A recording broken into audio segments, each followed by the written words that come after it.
पहला प्रश्न। भीड़ में मन नहीं रमता है और निपट एकाकीपन से भी जी घबराता है।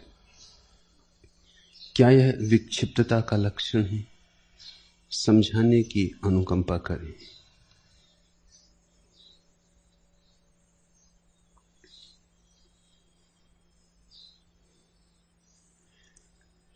एकांत के संबंध में कुछ बातें समझ लेनी चाहिए। एकांत के 3 रूप हैं। पहला, जिसे हम अकेलापन कहते हैं, एकाकीपन। दूसरा एकांत और तीसरा कैवल्य।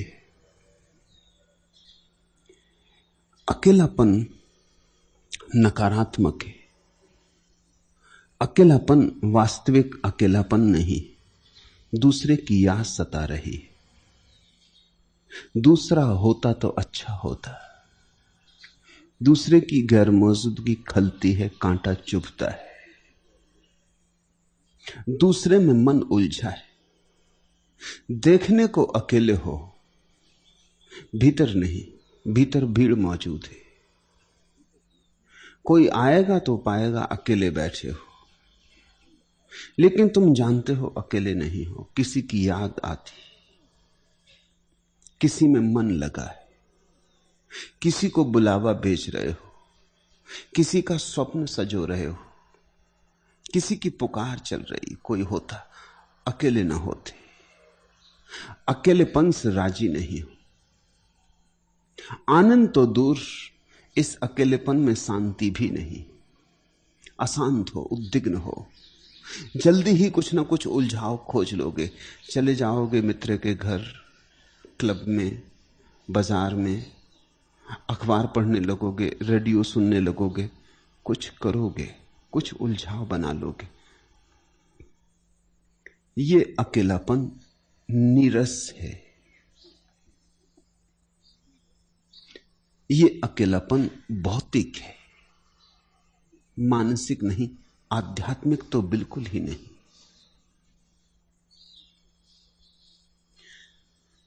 एकांत दूसरे प्रकार का अकेलापन। एकांत का अर्थ है रस आने लगा, अकेले होने में मजा आने लगा। अकेलापन एक गीत की तरह है। अब दूसरे की याद भी नहीं आ रही, अपने होने का मजा आ रहा है। दूसरे की याद भी भूल गई है, दूसरे का कोई प्रयोजन भी नहीं है, व्यस्त होने की कोई आकांक्षा भी नहीं है। बड़ी शांति है। पहला नकारात्मक है, दूसरा विधायक। पहले में दूसरे की अनुपस्थिति खलती है, दूसरे में अपनी उपस्थिति में रस आता है। पहले में तुम अपने से नहीं जुड़े, दूसरे में तुम अपने से जुड़े हो। पहले में मन भटक रहा हजार हजार स्थानों पर, दूसरे में मन पंछी अपने घर आ गया। दूसरा एकांत गहन शांति लाता है, ध्यान की अवस्था है। फिर तीसरा एकांत है कैवल्य। पहले अकेलेपन में अपने तो पता ही नहीं है, दूसरे की याद है। दूसरे एकांत में अपनी याद है, दूसरा भूल गया। कैवल्य में दूसरा भी भूल गया, स्वयं भी भूल गए, कोई भी ना बचा। न दूसरा न स्व, न पर न स्व। क्योंकि जब तक स्व का भाव बचा है, तब तक कहीं कोने कातर में दूसरा छिपा होगा। क्योंकि स्वयं की लकीर दूसरे की मौजूदगी के बिना खिंची नहीं सकती। मैं और तू साथ साथ होते। पहले में तू प्रगाढ़ है, मैं छिपा है। दूसरे में मैं प्रगाढ़ है, तू छिपा है। ये एक ही सिक्के के 2 पहलू हैं। पहले में मैं ऊपर, पहले में तू ऊपर मैं नीचे, दूसरे में मैं ऊपर तू नीचे। तीसरे में पूरा सिक्का खो गया। न मैं बचा न तू बचा, कैवल्य बचा, चैतन्य बचा। ये परम एकांत है, समाधि की अवस्था। भीड़ तो गई ही गई, तुम भी गए भीड़ के साथ। तुम भी भीड़ के ही हिस्से थे, तुम भी भीड़ के ही एक अंग थे। पहली अवस्था में अशांति है, दूसरी अवस्था में शांति, तीसरी अवस्था में आनंद। पहली नकारात्मक, दूसरी विधायक, तीसरी महोत्सव की। सिर्फ विधायक नहीं, सिर्फ विधायक काफी नहीं है, अब विधायकता नाचती हुई, गीत गाती हुई। अब विधायकता बड़ी रंगीन है। इस फर्क को ऐसा समझना, एक आदमी बीमार है, वो नकारात्मक स्थिति में, दूसरा आदमी बीमार नहीं है, डॉक्टर के पास जाता है तो वो निरीक्षण कर कहता है कोई बीमारी नहीं, स्वस्थ हो। लेकिन उस आदमी के भीतर स्वास्थ्य का कोई उत्सव नहीं है। वो कहता है आप कहते हैं तो मान लेता हूं, लेकिन मुझे कुछ मजा नहीं आ रहा। स्वास्थ्य की ऊर्जा नाचती हुई नहीं है। बीमारी नहीं है तो आप कहते हैं स्वस्थ हूं, परिभाषा से स्वस्थ हूं, लेकिन अभी स्वास्थ्य का कोई आंदोलन नहीं, ऐसा तरंगायित नहीं। तो एक तो बीमारी है, दूसरा डॉक्टर का स्वास्थ्य, डॉक्टर के निदान से मिला स्वास्थ्य। जांच कर ली, सब जांच परख कर ली, कहीं कोई बीमारी नहीं, घर भेज दिया कि कोई बीमारी नहीं, इलाज की कोई जरूरत नहीं। लेकिन तुम नाचते हुए घर नहीं आ रहे हो, तुम्हारे भीतर उमंग नहीं, उत्सव नहीं, हर्षोन्माद नहीं। तीसरा एक और स्वास्थ्य है, जब तुम डॉक्टर से पूछने ही नहीं जाते, जब तुम्हारा स्वास्थ्य ऐसा अहिर्निश बरसता है, किससे पूछना है। बीमारी भी गई, डॉक्टर का स्वास्थ्य भी गया, अब तुम स्वस्थ हो। तुम इतने स्वस्थ हो कि अब स्वास्थ्य का ख्याल भी नहीं आता। स्वास्थ्य का ख्याल भी बीमार आदमी को आता है। अब तुम इतने स्वस्थ हो कि विधेय हो गए। ये तीन अवस्थाएं हैं अकेलेपन की। पूछा है भीड़ में मन नहीं लगता, ये शुभ है। ये यात्रा का पहला सूत्रपात है। जिसका भीड़ में मन लगता है वो तो बुरी तरह भटका है, वही पागल है। भीड़ में मन लगता है इसका अर्थ हुआ अपने में मन नहीं लगता, उसके तो भीतर के मंदिर के द्वार बंद हैं। अच्छा है तुम्हारा भीड़ में मन नहीं लगता, ये ठीक हुआ, एक कदम ठीक उठा। दूसरी बात पूछा है लेकिन निकट एकाकीपन से भी जी घबराता है, वह भी स्वाभाविक है, जन्मों जन्मों तक भीड़ में रहे हो, भीड़ का अभ्यास है। अब बोध तो आ गया कि भीड़ व्यर्थ है, लेकिन अभ्यास कायम है। बोध से ही अभ्यास मिट नहीं जाता, अभ्यास गहरे उतर गया है, रोए रोए में समा गया है, श्वास श्वास में भिद गया है। अभ्यास तो भीड़ का है। समझ भी आ गई देख के कि भीड़ में कुछ सार नहीं, बहुत देख लिया, अब अकेले बैठना चाहते हो, लेकिन अभ्यास बल मारता है। जब अकेले बैठते हो तो एकाकीपन में जी घबराता है।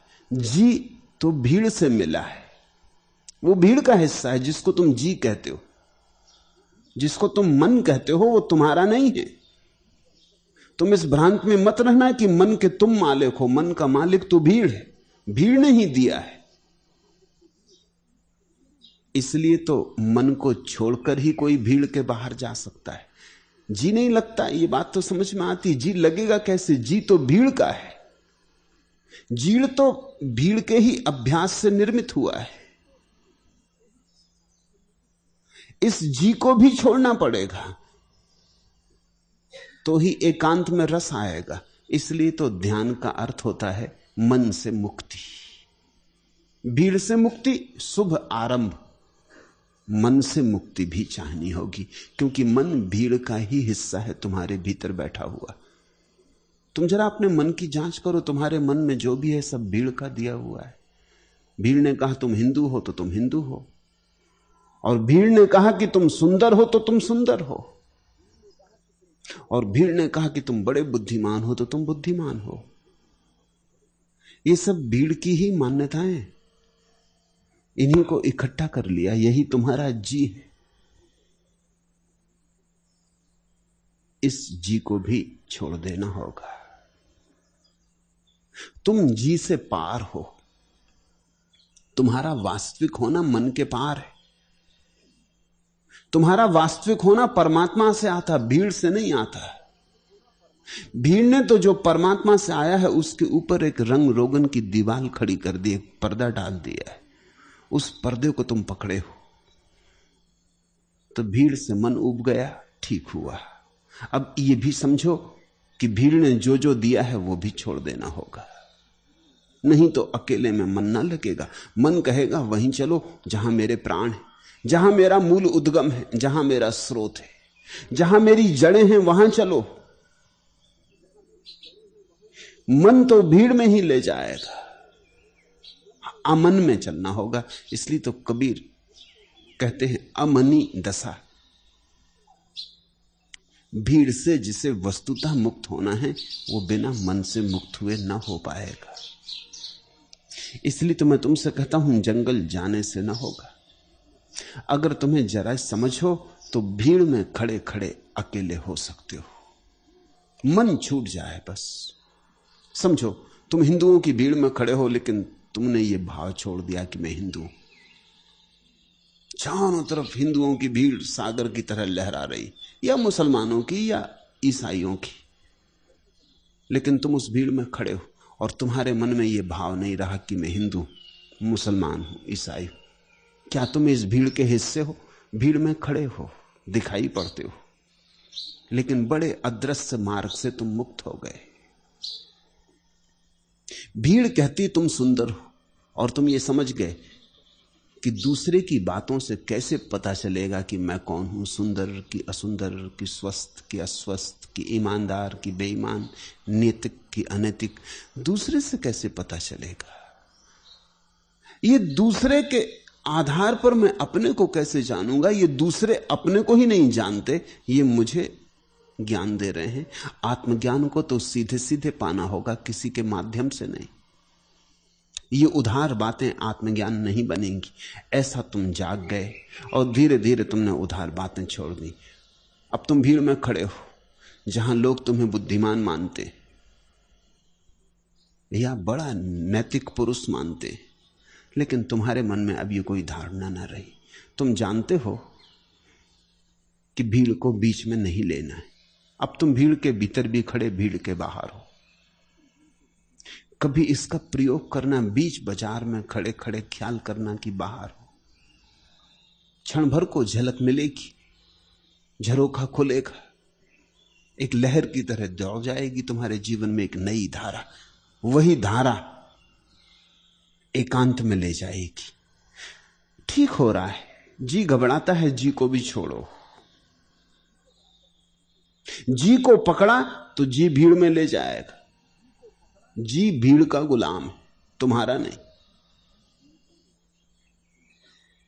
तुम्हारी इस पे कोई मालकियत नहीं। ये तो बड़ी सूक्ष्म तरकीब है भीड़ की। उसने तुम्हारे मन को संस्कारित कर दिया है। वस्तुतः उसने जो जो संस्कार तुम्हारे भीतर रख दिए, उन्हीं के जोड़ का नाम मन है। इसे भी जाने दो, हिम्मत करो। पहला कदम उठाया, अब दूसरा भी उठाओ। दूसरा कदम यही होगा कि घबराने दो जी को और तुम जानो कि मैं जी नहीं हूं, मैं मन नहीं हूं, मैं पार हूं। धीरे धीरे जैसे भीड़ से उब गए हो, ऐसे ही अपने मन से भी उब जाओगे। तब दूसरा एकांत पैदा होगा। तब तुम्हें बड़ी शांति मिलेगी, अपूर्व वर्षा हो जाएगी शांति की। जन्मों जन्मों से जो प्राण प्यासे थे तृप्त होंगे। मगर यहां भी रुक मत जाना, क्योंकि बहुत से लोग शांति पे रुक जाते। वो सोचते हैं आ गया घर। शांति पड़ाव है, मंजिल नहीं। शांति सेतु है, अंत नहीं। अशांति से जाना है, शांति पर पहुंचना नहीं।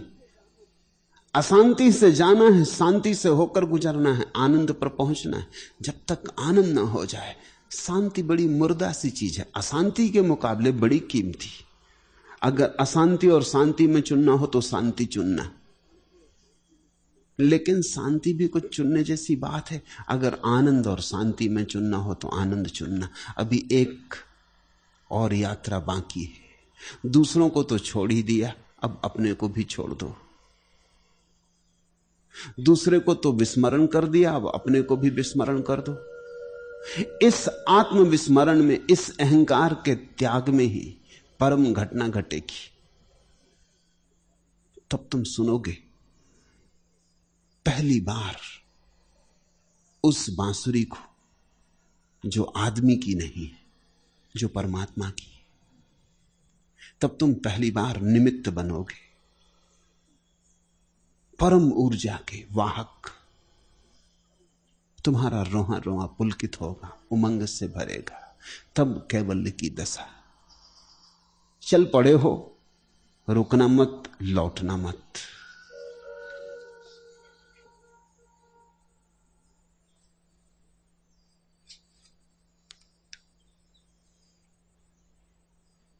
दूसरा प्रश्न, जब कोई व्यक्ति अपने जीवन को किसी दिशा विशेष में ले चलने की कोशिश करता है तो इतर दिशाओं का बुलावा विक्षेप बन जाता है।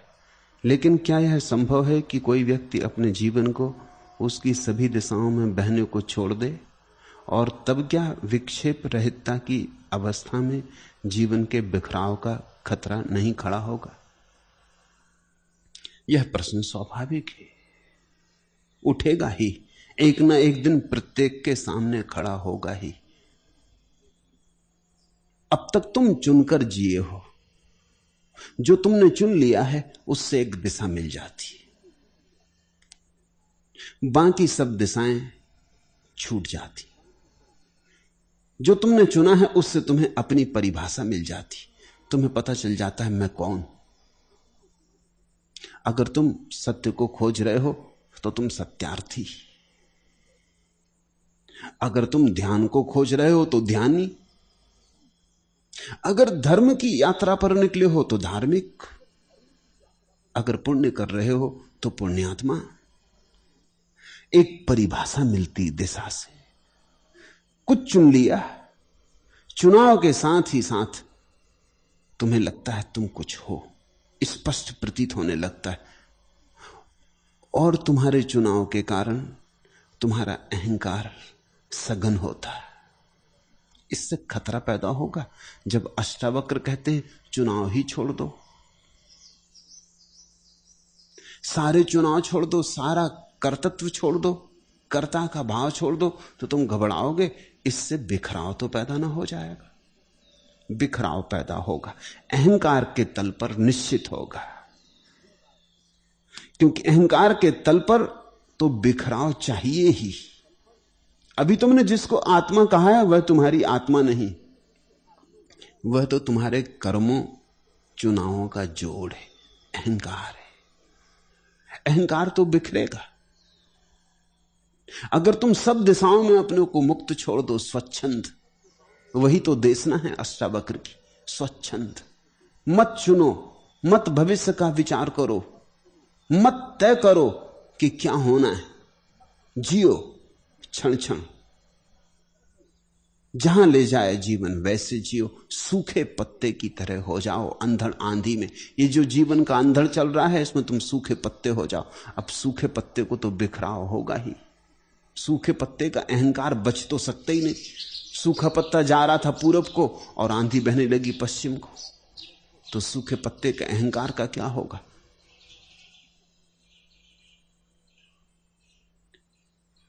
और सूखा पत्ता तड़फेगा, ये तो गलत हो रहा है, जो नहीं चाहिए था वह हो रहा है, मैं कुछ और चाहता था, ये तो असफलता हो रही, ये तो विषाद का क्षण आ गया, तो मैं हार गया। तो अहंकार टूटेगा। और सूखे पत्ते इतने चालाक भी नहीं कि अपने अहंकार को बचाने के लिए नई नई तरकीबें खोजते रहें। आदमी तो बड़ा चालाक है। मैंने सुना मुल्ला नसरुद्दीन एक राह से गुजर रहा था और एक बड़े पहलवान जैसे दिखाई पड़ने वाले आदमी ने जोर से उसकी पीठ पर धक्का मारा, धौल जमा दी। वो चारों खाने चित्त जमीन पर गिर पड़ा। उठ के खड़ा हुआ, बड़ा नाराज था, लेकिन नाराजगी एक क्षण में हवा हो गई। देखा कि पहलवान खड़ा, एक झंझट की बात। फिर भी लेकिन आदमी तो कुशल है, चालाक है। उसने कहा, महानुभाव, यह आपने मजाक में किया या गंभीरता से? उस पहलवान ने कहा, मजाक में नहीं, गंभीरता से किया। मुल्ला ने कहा, फिर ठीक, क्योंकि ऐसी मजाक मुझे पसंद नहीं। अगर गंभीरता से किया फिर कोई हर्जा नहीं। और चल पड़ा। अब झंझट लेनी ठीक नहीं है। इतना बहाना काफी है अपने अहंकार को बचाने को। आदमी चालाक है बहुत। मजा यह है कि अहंकार को तो रोज ही बिखराव के क्षण झेलने पड़ते हैं। तुम गौर करो, तुम कुछ चाहते हो, कुछ होता है, फिर भी तुम समझा लेते हो। कह देते हो दूसरा बेईमान था इसलिए जीत गया, हम ईमानदार थे इसलिए हार गए। अहंकार की हार तुम कभी स्वीकार नहीं करते। तुम कहते हो सारी दुनिया मेरे खिलाफ है, इसलिए अकेला पड़ गया हूं, इसलिए, या मैंने पूरा उपाय ही कहां किया था, मैं तो ऐसे ही गैर गंभीरता में ले रहा था। तुम कुछ ना कुछ मार्ग खोज लेते हो और अहंकार को बचा लेते हो। अगर तुम जीवन को गौर से पढ़ो, जीवन के पाठ को ठीक से पढ़ो, तो जीवन रोज तोड़ रहा है। क्योंकि जीवन को तुम्हारे चुनावों से कुछ लेना देना नहीं। तुम्हारे चुनाव वैयक्तिक, इस समग्र को उनसे कोई प्रयोजन नहीं। तुम्हारे चुनाव अगर कभी कभी हल भी हो जाते हैं तो संयोग समझना। यह संयोग की बात है कि तुमने कुछ ऐसी बात चुन ली जिस तरफ अस्तित्व अपने आप जा रहा था, बस भाग्यवशात। बिल्ली निकलती थी और छीका टूट गया। इस संयोग की बात समझना। कोई बिल्ली के लिए छीका नहीं टूटता है। यह बिल्कुल संयोगिक था कि तुमने चुन ली ऐसी बात जो होने जा रही थी। लेकिन जब तुम्हारी चुनी हुई बात हो जाती तब तुम बड़ी अकड़ से भर जाते हो कि देखा, करके दिखा दिया। और जब तुम्हारी बात टूटती, और तुम्हारी बात 100 में 99 मौकों पर टूटती है, क्योंकि संयोग तो कभी 100 में एक आध हो सकते, अपवाद हो सकते। उन 99 मौकों पर तुम कुछ ना कुछ तर्क जाल फैला के अपने को समझा लेते हो। कहीं दोष देके किसी तरह अपने को निवृत्त कर लेते हो। जीवन को कोई ठीक से देखेगा तो अहंकार निर्मित ही नहीं हो सकता। बिखराव का तो सवाल ही दूर है। और अगर तुमने अष्टावक्र की बात मानकर चुनाव रहितता का प्रयोग किया तो निश्चित बिखराव होगा। लेकिन एक बात ख्याल रखना, तुम्हारा नहीं है बिखराव। तुम्हें जैसा परमात्मा ने बनाया है वैसे का तो कोई बिखराव नहीं। परमात्मा ने तुम्हें अहंकार शून्य बनाया। अहंकार तुम्हारा ही निर्मित किया हुआ है, वही टूटेगा। जो तुमने बनाया है वही टूटेगा, जो तुमने नहीं बनाया है वो कभी टूटने वाला नहीं। हां, अहंकार बिखर जाएगा, और जब अहंकार बिखरेगा तभी तुम्हें आत्मा का पहली दफे पता चलेगा, और वही वास्तविक बात है। तो पूछते हो, ठीक पूछते हो कि तब क्या विक्षेप रहितता की अवस्था में जीवन के बिखराव का खतरा नहीं खड़ा होगा? अष्टावक्र कहते हैं कि ज्ञान की जो परम अवस्था है विक्षेप रहित है।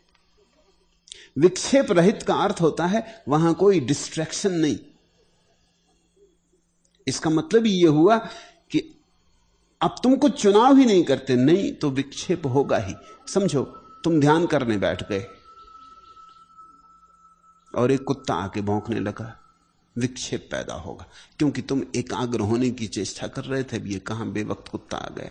अब तुम समझाते हो कि न मालूम किस जन्म में कौन सा कर्म किया है, इस कुत्ते के साथ कौन सा दुर्व्यवहार किया था कि मैं ध्यान करने बैठता हूं तब इन सज्जन को भौंकने की याद आई। अभी कभी और भौंक लेते, 24 घंटे पड़े। तुम ध्यान करने बैठे कि बच्चा रोने लगा।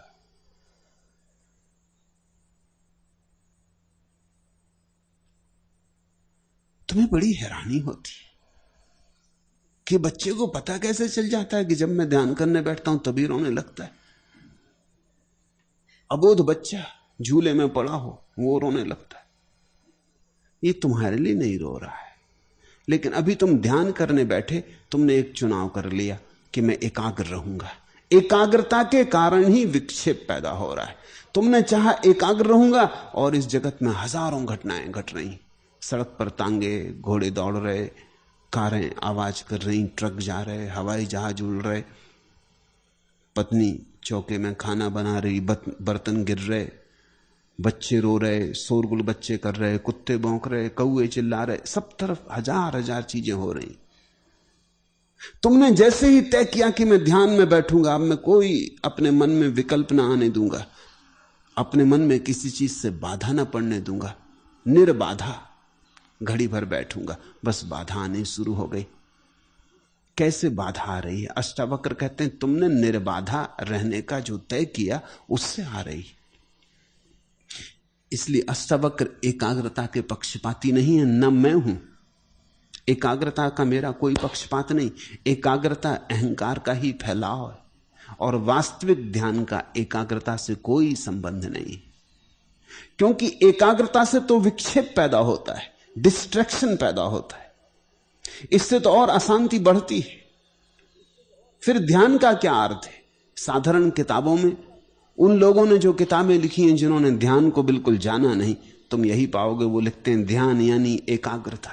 उन्हें कुछ भी पता नहीं, उन्हें काखा गा भी पता नहीं। ध्यान यानी एकाग्रता बिल्कुल नहीं, कभी नहीं, हजार बार नहीं। ध्यान का अर्थ ही होता है विक्षेप रहितता। एकाग्रता तो कैसे हो सकता है? एकाग्रता का तो अर्थ होगा विक्षेप पैदा हुए। ध्यान का अर्थ होता है अनेकाग्र। ध्यान का अर्थ होता है जो होगा होने देंगे। बच्चा रोएगा रोने देंगे, कुत्ता भौंकेगा भौंकने देंगे। हम हैं कौन बाधा डालने वाले? इस विराट अस्तित्व में हम विराम लगाने वाले कौन? मैं कौन हूं जो कहूं कि कुत्ता अभी ना भौंके, और कौए अभी कांव कांव ना करें, और बच्चे अभी रोए नहीं, गाड़ियां अभी रास्ते पे ना चलें, हवाई जहाज आकाश में ना उड़े? मैं कौन हूं विराम लगाने वाला? ये तो बड़े अहंकार की घोषणा है कि मैं विराम लगा दूं। नहीं, मैं कोई भी नहीं हूं। जो होगा मैं उसे स्वीकार करूंगा। कुत्ता भौंकता रहेगा, मैं राजी रहूंगा। कुत्ते की भौंकने की आवाज सुनाई पड़ेगी, गूंजेगी मेरे अंतस्थल में, सुनता रहूंगा। लेकिन मेरा चूंकि कोई विरोध नहीं है तो विक्षेप पैदा नहीं होगा। मेरी कोई मांग नहीं है कि कुत्ता न भौंके तो मुझे कोई चोट ना लगेगी। जैसे ही तुमने एकाग्र होना चाहा कि तुमने घाव बना लिया। देखा तुमने, कभी पैर में घाव हो जाता तो दिन भर उसी पर चोट लगती, बच्चा आके पैर पे चढ़ जाता, तुम चकित होते हो कि इतने दिन हो गए, जिंदगी हो गई, कभी ये बच्चा पैर पे नहीं चढ़ता, आज पैर पे चढ़ गया। राह से निकलते हो, किसी का धक्का लग जाता है, दरवाजे का धक्का लग जाता है, चीजें गिर पड़ती। ये रोज ही गिरती थी, और ये बच्चा अनेक बार चढ़ा था, लेकिन कभी पता नहीं चला क्योंकि घाव ना था। आज घाव है तो पता चलता है। कोई ऐसा थोड़ी कि तुम्हारा घाव देख के सारी दुनिया तुम्हारे पैर पे गिरी पड़ रही है। घाव का किसी को पता नहीं। जब तुम एकाग्र होने को बैठ गए और तुमने चेष्टा की, बस घाव पैदा हो गया। अब छोटी छोटी चीजें बाधा डालने लगेंगी। तुमने ख्याल किया होगा, ध्यान करने बैठो, कहीं चींटी सरकने लगती, अभी तक नहीं सरक रही थी, जिंदगी भर नहीं सरकी थी, कहीं खुजलाहट उठती, कहीं लगता है कि सिर में कोई चींटी चढ़ गई, कहीं पैर सो जाता, हजार काम एकदम शुरू हो जाते हैं, जैसे सारा संसार तुम्हारे ध्यान के विपरीत है। ध्यान के विपरीत नहीं, एकाग्रता के विपरीत है। संसार विपरीत है ऐसा कहना ठीक नहीं, एकाग्रता में तुमने संसार के विपरीत होने की घोषणा कर दी। एकाग्रता की चेष्टा में तुमने कह दिया मैं दुश्मन हूं। तुमने कह दिया कि अब मैं नहीं चाहता न चींटियां चलें, न हवाएं चलें, न पक्षी बोलें, न रास्ते पे कोई चले, न बर्तन गिरे। तुमने सारी दुनिया को कह दिया कि अभी मैं ध्यान कर रहा हूं, सब ठहर जाए। तुमने घोषणा कर दी विपरीत की। विक्षेप पैदा होगा, हजार हजार विक्षेप पैदा होंगे। इससे सिर्फ क्रोध पैदा होगा, अशांति पैदा होगी। ध्यान का वास्तविक अर्थ है अनेकाग्रता, नॉन कंसंट्रेशन। शांत होके, शिथिल होके बैठ गए, जो होता है होता है, स्वीकार कर लिया। इस स्वीकार की दशा में एक चीज बिखरेगी, वो अहंकार है, और एक चीज संभलेगी, वो तुम हो। एक चीज जाएगी, अहंकार है, एक चीज आएगी, तुम जाओगे, परमात्मा आएगा। या तुम्हारा झूठा रूप जाएगा और तुम्हारा वास्तविक रूप आएगा।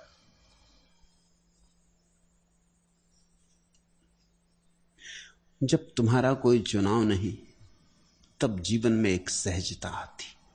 साधु को कबीर ने कहा है, साधो सहज समाधि भली। यह कौन सा मुकाम है, फलक नहीं, जमी नहीं, कि सब नहीं, शहर नहीं, कि गम नहीं, खुशी नहीं, कहां यह लेके आ गई हवा तेरे दयार की। अगर तुम ऐसे चुप होके बैठ गए, अनेकाग्र होके बैठ गए, तो एक दिन पाओगे यह कौन सा मुकाम है, फलक नहीं, जमी नहीं, कि सब नहीं, शहर नहीं, कि गम नहीं, खुशी नहीं, कहां यह लेके आ गई हवा तेरे दयार की। तुम ही थे मेरे रहनुमा, तुम ही थे मेरे हम सफर, तुम ही थे मेरी रोशनी, तुम ही ने मुझको दी नजर। बिना तुम्हारे जिंदगी समा है एक मजार की। तुम छोड़ दो अपने को परमात्मा के हाथों में। निश्चित कुछ बिखरेगा, जो बिखरेगा वो बिखरने ही के लिए, बिखरना ही चाहिए। वो बिखरे यही शुभ है, और कुछ संभलेगा। जो संभलना चाहिए वही संभलेगा। अभी गलत तो संभला है, सही सोया है। गलत को जाने दो ताकि सही जाग सके, और सही तभी जागता है जब गलत हट जाए। असार को असार की तरह देख लेने में सार का जन्म है। असत्य को असत्य की तरह पहचान लेने में सत्य की पहली किरण है। तीसरा प्रश्न, प्रभु को पाने का मार्ग क्या है? प्यास तो है पर पथ नहीं मिलता, पथ प्रदर्शन करें। प्यास हो नहीं सकती। कहते हो प्यास है नहीं, क्योंकि प्यास ही तो पथ है। प्यास हो तो पथ मिल ही गया। प्यास से अलग पथ कहां? ये पथ इत्यादि की बातें तो प्यास की कमी के कारण पैदा होती। प्यास नहीं है तो हम पूछते हैं पथ कहां? प्यास हो, ज्वलंत प्यास हो, रोआ रोआ जलता हो, आग लगी हो विरह की, लपटें उठी हो खोज की, कोई पथ नहीं पूछता। प्यास पथ बना देती। ऐसा समझो घर में आग लग गई हो, तब तुम थोड़ी पूछते हो कि द्वार कहां, मुख्य द्वार कहां, कहां से निकलूं, कहां से ना निकलूं। खिड़की से कूद जाते हो।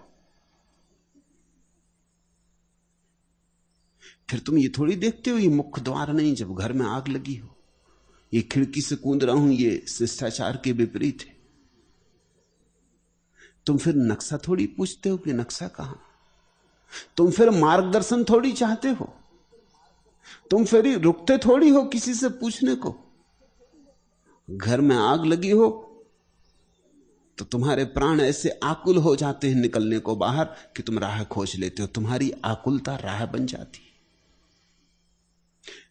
राह इत्यादि की बातें तो लोग फुर्सत में पूछते हैं, असल में जब निकलना नहीं होता तब पूछते हैं। तब वो कहते हैं कैसे निकलें, पहले राह तो पता हो, मार्गदर्शन तो हो। फिर मार्गदर्शन भी मिल जाए तो वो पूछते हैं क्या पक्का ये मार्गदर्शिता सही है? फिर और भी तो मार्गदर्शिता हैं, अकेले यही तो नहीं। कौन सही है पहले ये तो तय हो जाए। बुद्ध सही कि महावीर सही कि कृष्ण की क्राइस्ट की मोहम्मद, कौन सही है? कुरान सही कि वेद सही, कौन सही है? पहले ये तो पक्का हो जाए। निकलेंगे जरूर, निकलना है, लेकिन जब तक मार्ग साफ ना हो, सुनिश्चित ना हो, तब तक कैसे चलें? तब तक तुम घर में बैठे हो, मजे से अपना काम धाम जारी रखे हो। ये तरकीबें हैं बचाव की। तुम कहते हो प्रभु को पाने का मार्ग क्या है?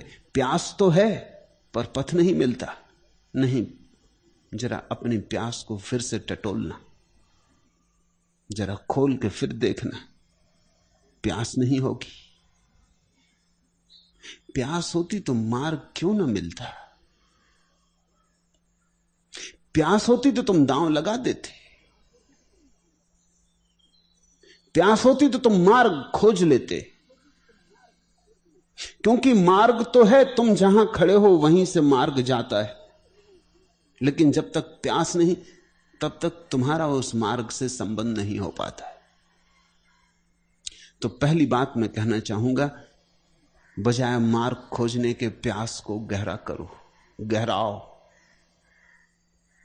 प्यास को जलाओ, ईंधन बनो कि प्यास की लपटें जोर से उठे। जब तक प्यास विक्षिप्त ना हो जाए, जब तक ऐसी घड़ी ना आ जाए कि तुम सब दांव पे लगाने को राजी हो, तब तक समझना प्यास नहीं। अगर मैं तुमसे पूछूं कि क्या दांव पर लगाने को राजी हो, प्यास है तो।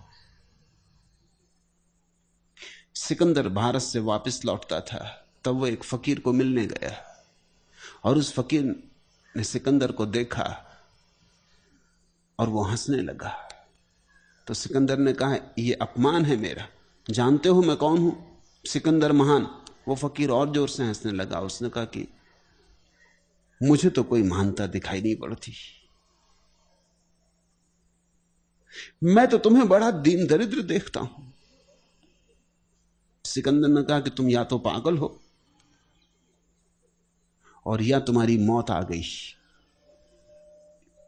सारी दुनिया को मैंने जीत लिया है। उस फकीर ने कहा, छोड़ ये बकवास, मैं तो उससे पूछता हूं, अगर मरुस्थल में तू भटक जाए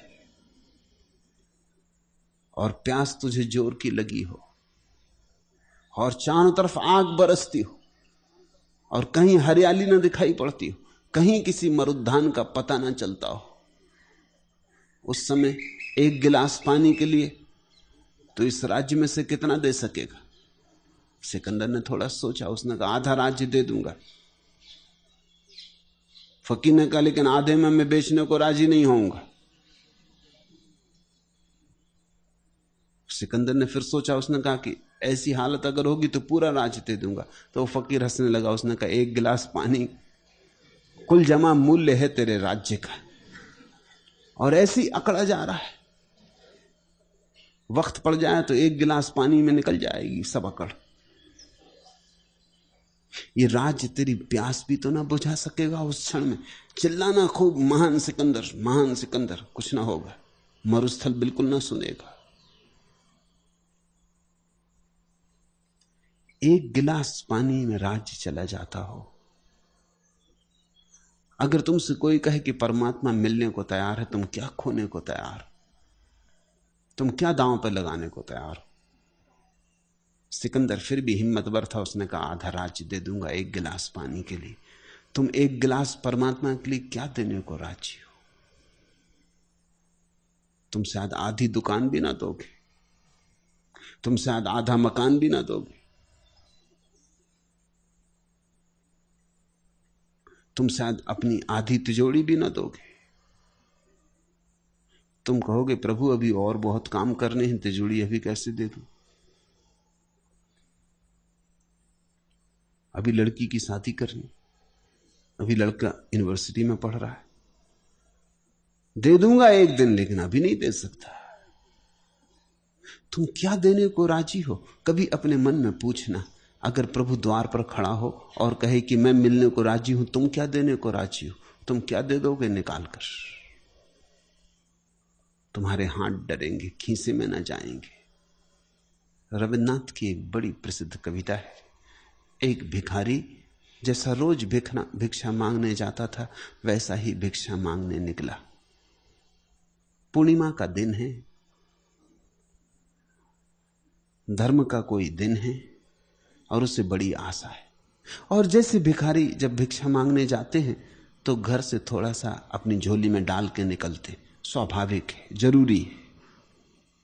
झोली में कुछ पड़ा हो तो लोग दे देते, नहीं तो देते भी नहीं। झोली में पड़ा हो तो उनको जरा संकोच आता है कि दूसरों ने दे दिया है तो हम भी दे दें, जरा बदनामी का भी तो डर लगता है। मंदिर में पुजारी तक जब आरती के बाद पैसे के लिए थाली फेराता है तो उसमें कुछ पैसे डाल रखता है, क्योंकि अगर थाली खाली हो तो तुम्हारी हिम्मत बिल्कुल टूट जाएगी, तुम एक पैसा भी ना डाल पाओगे। तुम कहोगे किसी ने भी नहीं डाला तो हम ही कोई बुद्धू हैं। अगर और भी बुद्धू बन चुके हैं, कुछ पैसे पड़े हैं, तो फिर तुम्हें ऐसा लगता है कि अब न डालें तो जरा कंजूसी मालूम होगी, तो एक आध पैसा तुम डाल देते हो। वो भी खोटे पैसे लेके लोग मंदिर आते हैं, छोटे से छोटी चिल्लड़ मांगते। निकला था थोड़े से पैसे डाल के, थोड़े चने के दाने, थोड़े गेहूं, थोड़े चावल, और राह पर आया है कि देखा राजा का रथ आ रहा है, धूल उड़ा था। सुबह सूरज निकला है और उसका स्वर्ण रथ चमक रहा। वो तो बड़ा गदगद हो गया। उसने कहा ऐसा कभी सौभाग्य नहीं मिला, क्योंकि राजा के महल में तो प्रवेश ही नहीं मिलता था, तो भिक्षा मांगने का सवाल ही ना था। आज राजा राह पे मिल गया तो खड़ा हो जाऊंगा बीच में धोली फैला के। धन्य भाग है मेरे, कुछ ना कुछ आज मिलने को।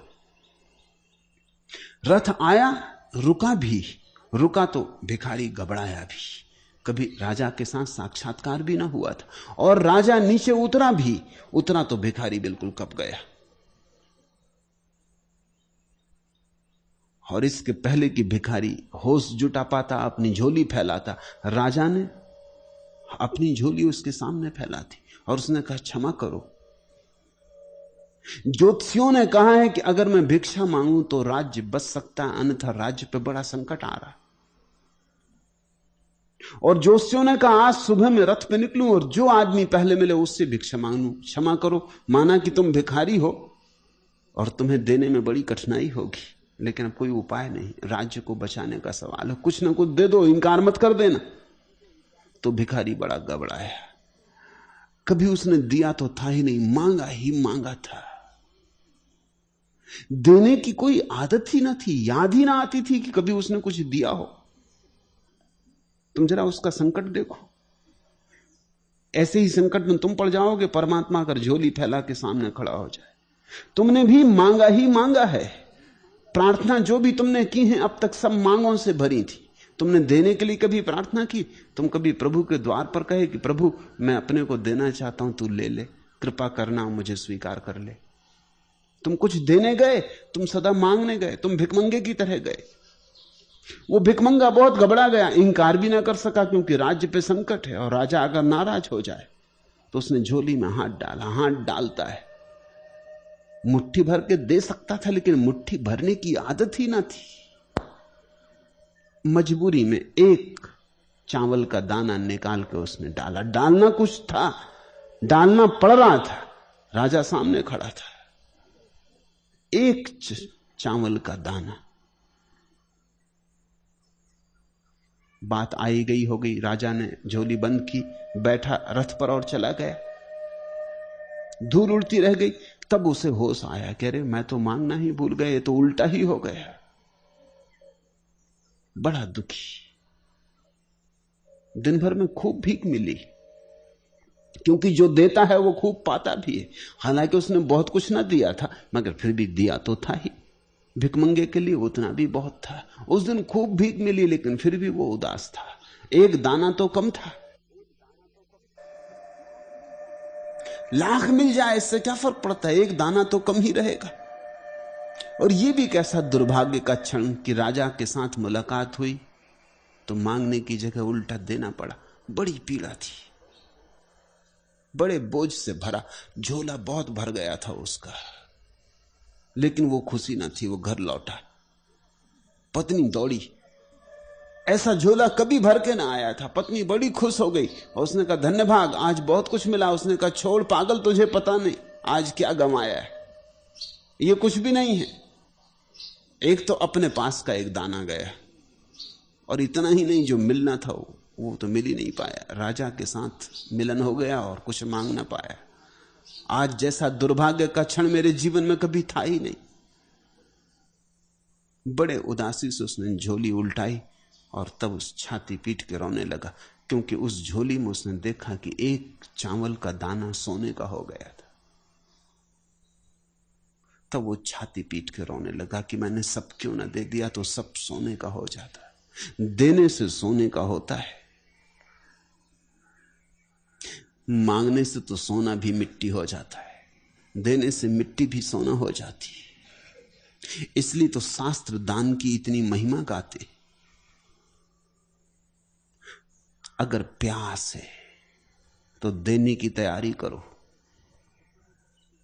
और छोटी मोटी चीजें देने से ना चलेगा, स्वयं को देना पड़ेगा। क्योंकि छोटी मोटी चीजें तो मौत तुमसे छीन लेगी, उनको दे के तुम कोई परमात्मा पर आभार नहीं कर रहे हो। जो मौत तुमसे न छीन सकेगी वही देने की तैयारी हो, तो परमात्मा अभी मिल जाए, इसी क्षण मिल जाए, द्वार पर खड़ा है, दस्तक भी दे रहा है, लेकिन तुम डरते हो कि कहीं कोई भिखमंगा ना खड़ा हो। तुम अपने बेटे को भेज देते हो कि कह दो कि पिताजी बाहर गए। तुम कहते हो कि प्यास है, मैं मान नहीं सकता, क्योंकि जिसको भी कभी प्यास पैदा हुई, परमात्मा प्यास के पीछे पीछे चला आया है।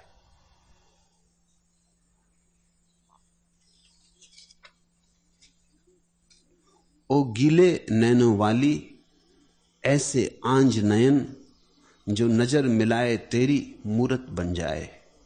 ओ प्यासे अधरों वाली इतनी प्यास जगा, बिन जल बरसाए यह घनश्याम न जाना पाए। बिन जल बरसाए यह घनश्याम न जाने पाए। रेशम के झूले डाल रही है झूल धरा, आकर द्वार बुहार रही है पुरवाई।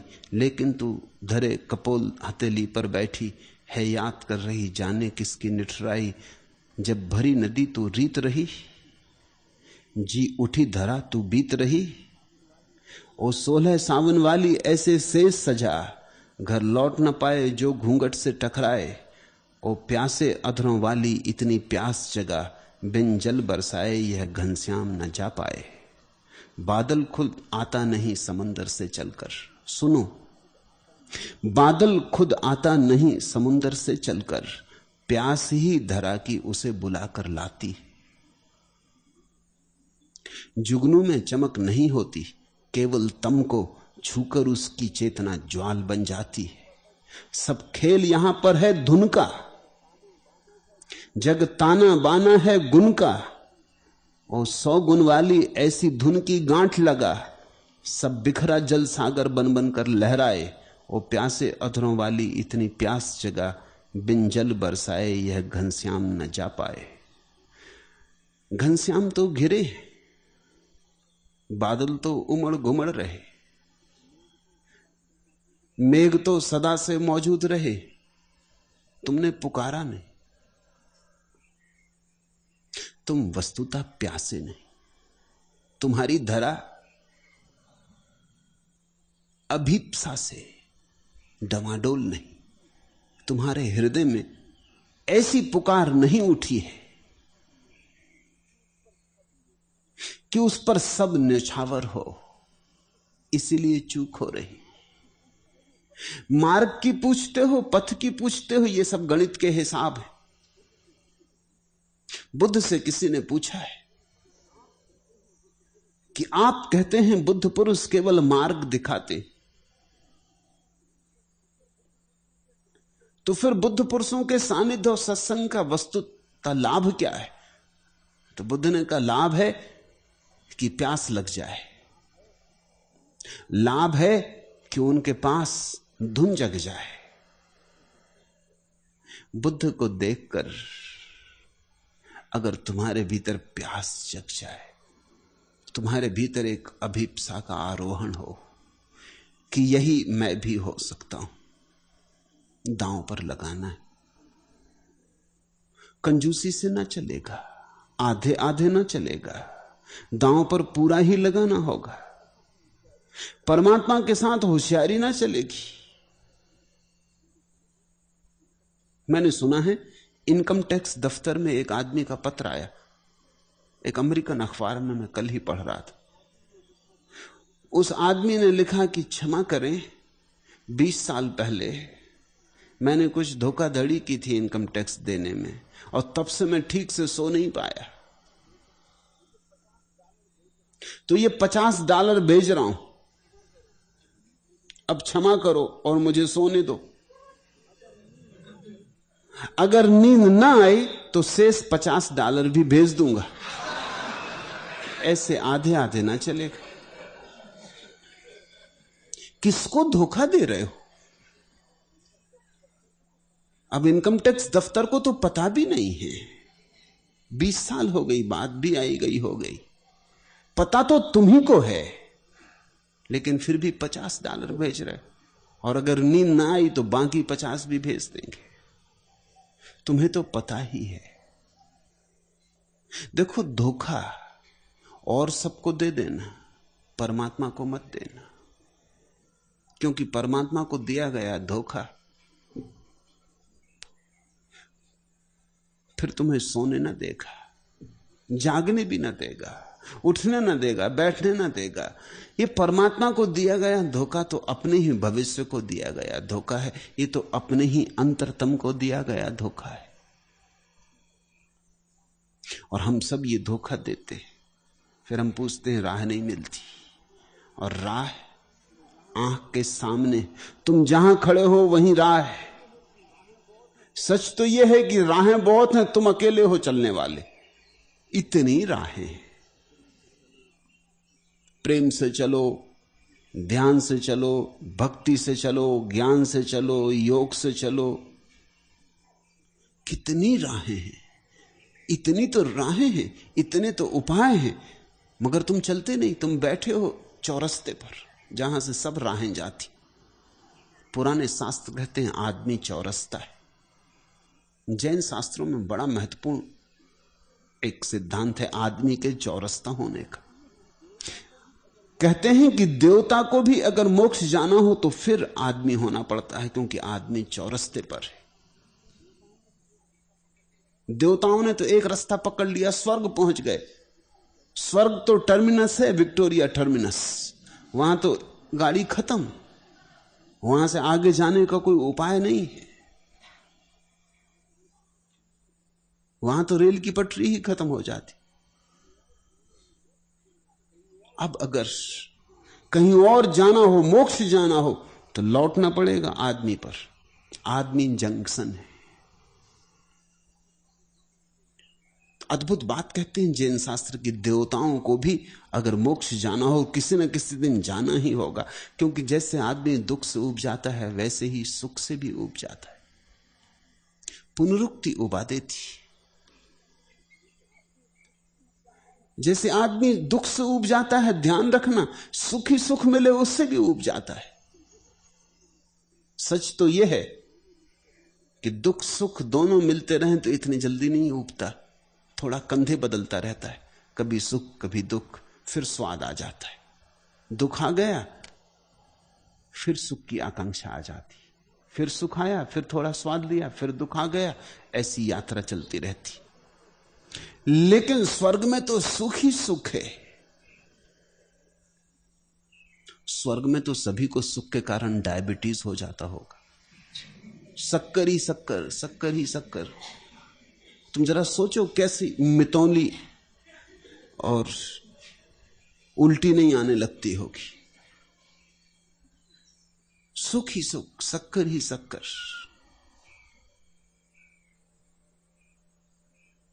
लौट के आना पड़ता है एक दिन। आदमी चौराहा है, सब रास्ते तुमसे जाते, नरक, स्वर्ग, मोक्ष, संसार, सब रास्ते तुमसे जाते, और तुम बैठे चौरास्ते पे पूछते हो कि रास्ता कहां है। न जाना हो न जाओ, कम से कम ऐसे उल्टे सीधे सवाल तो न पूछो। न जाना हो तो कोई तुम्हें भेज भी नहीं सकता। न जाना हो तो कम से कम ईमानदारी तो बरतो, ये कहो कि हमें जाना नहीं इसलिए नहीं जाते, जब जाना होगा जाएंगे। लेकिन आदमी बेईमान है। आदमी ये भी मानने को तैयार नहीं कि मैं ईश्वर की तरफ अभी जाना नहीं चाहता। आदमी बड़ा बेईमान है, हाथ फैलाता संसार में, वो कहता जाना तो ईश्वर की तरफ चाहते, लेकिन करें क्या, रास्ता नहीं मिलता। तो पतंजलि ने क्या किया है, तो अष्टावक्र ने क्या दिया है, तो बुद्ध महावीर ने क्या दिया, रास्ते दिए। सदियों से तीर्थंकर और बुद्ध पुरुष रास्ते दे रहे हैं, तुम कहते हो रास्ता क्या है। इतने रास्तों में से तुमको नहीं मिलता, एक आध रास्ता मैं और बता दूंगा, तुम सोचते हो इससे कुछ फर्क पड़ेगा। यही तुम बुद्ध से पूछते रहे, यही तुम महावीर से पूछते रहे, यही तुम मुझसे पूछ रहे हो, यही तुम सदा पूछते रहोगे, समय के अंत तक तुम यही पूछते रहोगे, रास्ता नहीं है। लेकिन बेईमानी कहीं गहरी, तुम जाना नहीं चाहते। पहले वहीं साफ सुथरा कर लो, पहले प्यास को बहुत स्पष्ट कर लो। मेरे अपने अनुभव में ऐसा है, जो आदमी जाना चाहता उसे पूरा संसार भी रोकना चाहे तो नहीं रोक सकता। तुम खोजना चाहो खोज लोगे, और जब तुम्हारी प्यास बलवती होती, लपट की तरह जलती, तो सारा अस्तित्व तुम्हें साथ देता है। अभी तुम खोजते तो धन हो और बातें परमात्मा की करते हो, खोजते तो पद हो, बातें परमात्मा की करते हो, खोजते कुछ हो, बातें कुछ और करते हो। बातों के जरिए तुम एक धुआं पैदा करते अपने आसपास, जिससे दूसरों को भी धोखा पैदा होता है, खुद को भी धोखा पैदा होता है। दूसरों को हो इसकी मुझे चिंता नहीं, लेकिन खुद को धोखा पैदा हो जाता है। तुमको खुद लगने लगता है कि तुम बड़े धार्मिक आदमी हो, कि देखो कितनी चिंता करते हो, सोच विचार करते हो। मैंने सुना है कि लंका में एक बौद्ध भिक्षु हुआ, उसके बड़े भक्त थे, हजारों भक्त थे। जब वो मरने को हुआ, आखिरी दिन उसने खबर भेज दी अपने सारे भक्तों को कि तुम आ जाओ, अब मैं जाने को। काफी उम्र 90 वर्ष का हो गया था। कोई 20,000 उसके भक्त इकट्ठे हुए, और उसने खड़े होकर पूछा कि देखो अब मैं जाने को, अब दोबारा मेरा तुम्हारा मिलना ना होगा, इसलिए अगर कोई मेरे साथ निर्वाण में जाना चाहता हो तो खड़ा हो जाए। लोग एक दूसरे की तरफ देखने लगे, जो जिसको निर्वाण में भेजना चाहता था उसकी तरफ देखने लगा। लोग इशारा करने लगे कि चले जाओ। जो जिसको हटाना चाहता था उससे कहने लगा अब क्या बैठे देख रहे हो, भाई हमें तो अभी दूसरी झंझटें, अभी और काम, मगर तुम क्या कर रहे हो, तुम चले जाओ। कोई उठा नहीं, सिर्फ एक आदमी हाथ उठाया, वो भी उठा नहीं, हाथ उठाया। तो उस बौद्ध भिक्षु ने पूछा कि मैंने कहा उठ के खड़े हो जाओ, हाथ उठाने को कहा। उसने कहा कि इसी डर से तो मैं सिर्फ हाथ उठा रहा हूं, मैं सिर्फ ये पूछना चाहता हूं कि रास्ता क्या है, स्वर्ग जाने का, मोक्ष जाने का, या निर्वाण जाने का। रास्ता बता दें आप, क्योंकि अभी इसी वक्त जाने की मेरी तैयारी नहीं, मगर रास्ता पूछ लेता हूं, क्योंकि दोबारा आप मिले ना मिले, रास्ता काम आएगा। जब जाना चाहूंगा रास्ते का उपयोग कर लूंगा। उस बौद्ध भिक्षु ने कहा कि रास्ता तो मैं आज कोई 50 साल से बता रहा हूं, कोई चलता नहीं। इसलिए मैंने सोचा कि जाते वक्त अगर कोई जाने को राजी हो तो लेता जाऊं। अब भी कोई राजी नहीं। तुम कहते हो परमात्मा से मिलना है, प्यास है, नहीं, अपनी प्यास को फिर जांचना। प्यास नहीं, अन्यथा तुम मिल गए होते। परमात्मा और तुम्हारे बीच प्यास की कमी ही तो बाधा है। जलती प्यास ही जोड़ देती है, ज्वलंत प्यास ही पथ बन जाती।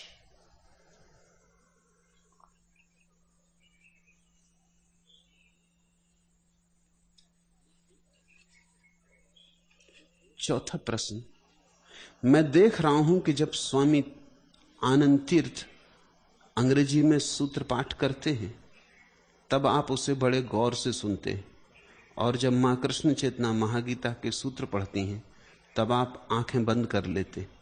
ऐसा फर्क क्यों? उसका राज क्या है? ऐसा तो नहीं है कि मां चेतना के अशुद्ध पाठ और उच्चारण के कारण उन्हें नहीं सुनते? कृपा पूर्वक इसके संबंध में हमें समझाएं। अंग्रेजी में ज्यादा जानता नहीं, सो गौर से सुनता हूं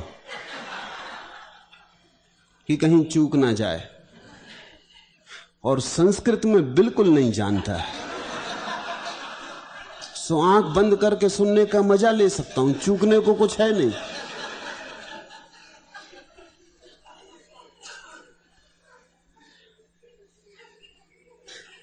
चेतना के पाठ में कोई भूल चूक नहीं, क्योंकि मैं भूल चूक निकाल ही नहीं सकता, जानते ही नहीं हूं।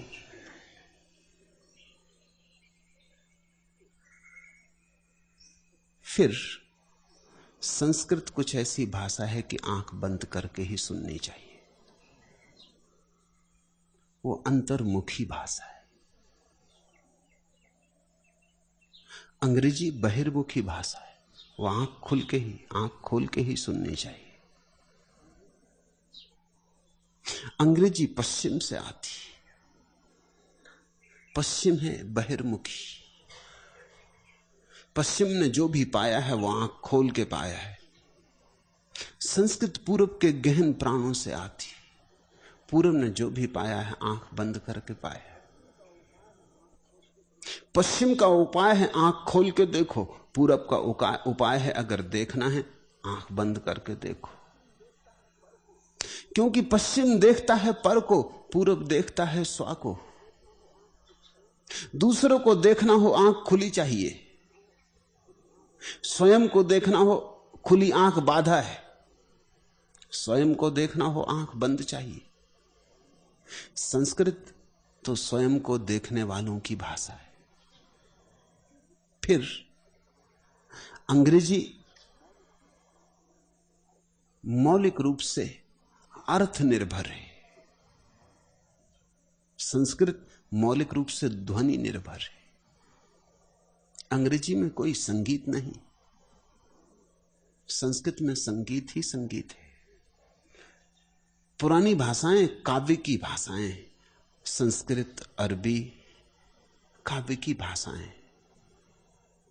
अगर कुरान को पढ़ना हो तो गा के ही पढ़ा जा सकता है। कुरान काव्य है। संस्कृत काव्य है। उसे सुनना हो तो आंख बंद करके मौन में संगीत की भांति सुनना चाहिए। अर्थ निर्भर नहीं है, ध्वनि निर्भर है। अंग्रेजी अर्थ निर्भर है, अंग्रेजी विज्ञान की भाषा है,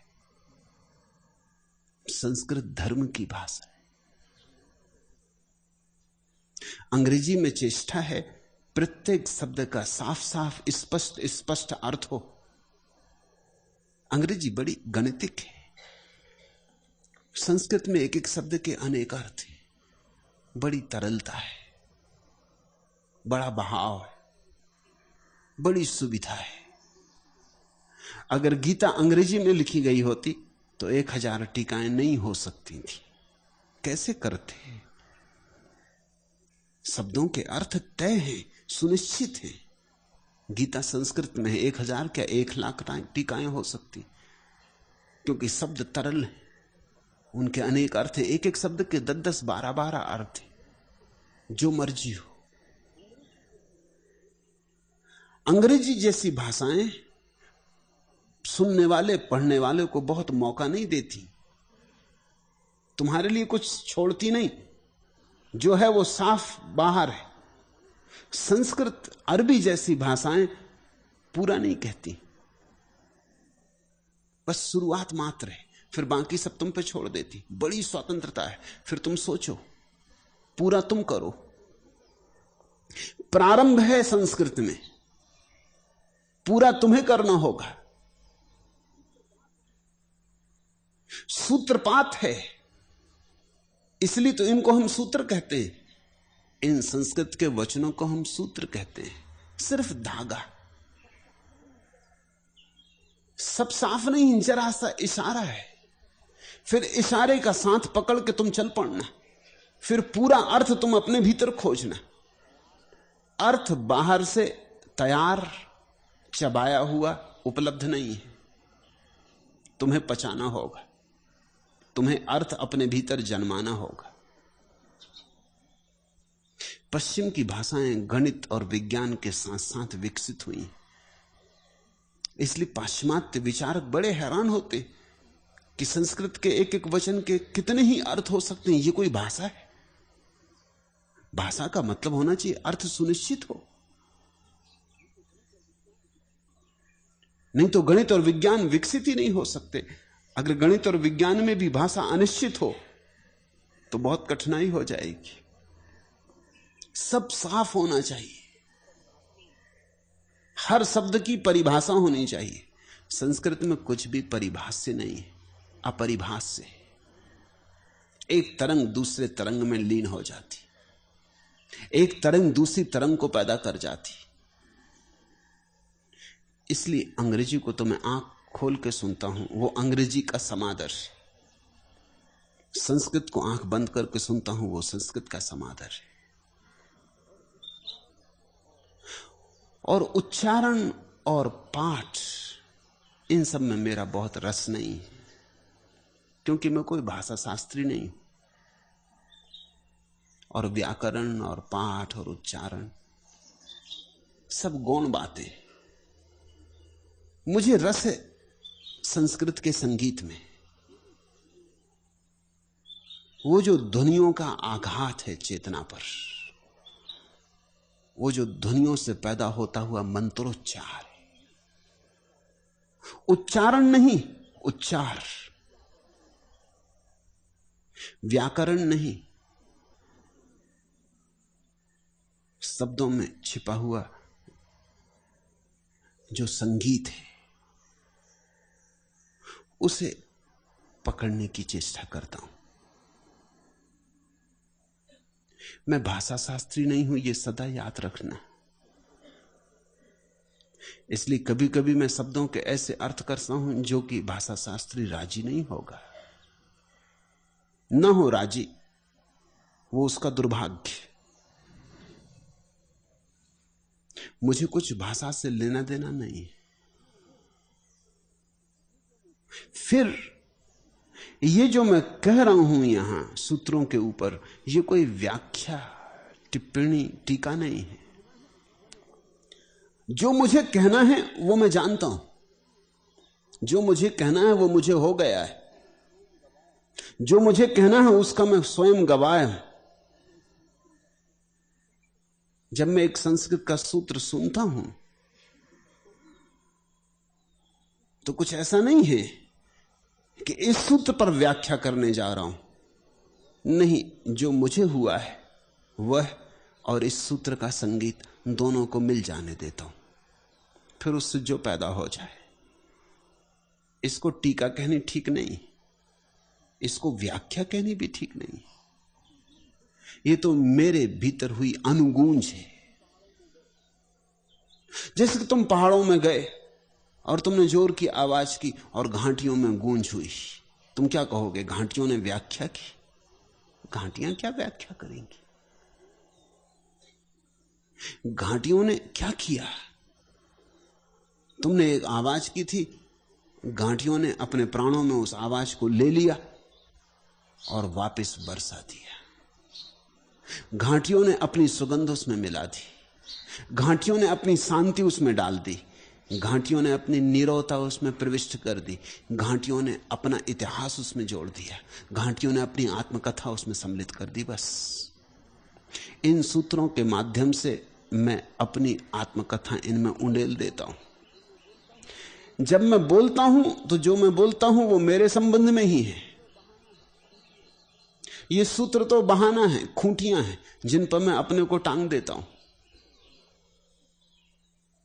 लेकिन तुमने पूछा ठीक।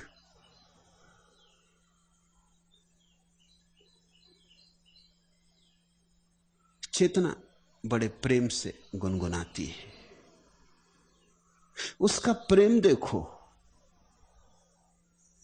पाठ इत्यादि व्यर्थ की बातें, व्याकरण वगैरह की कोई भूल करती हो तो जो मूढ़ यहां होंगे उनको खटकेगी। मूढ़ों को व्यर्थ की बातें खटकती। तुम उसका प्रेम देखो, उसका भाव देखो, उसका समर्पण देखो। गदगद होके गाती, हृदय से गाती, अपने हृदय को उंडेल देती।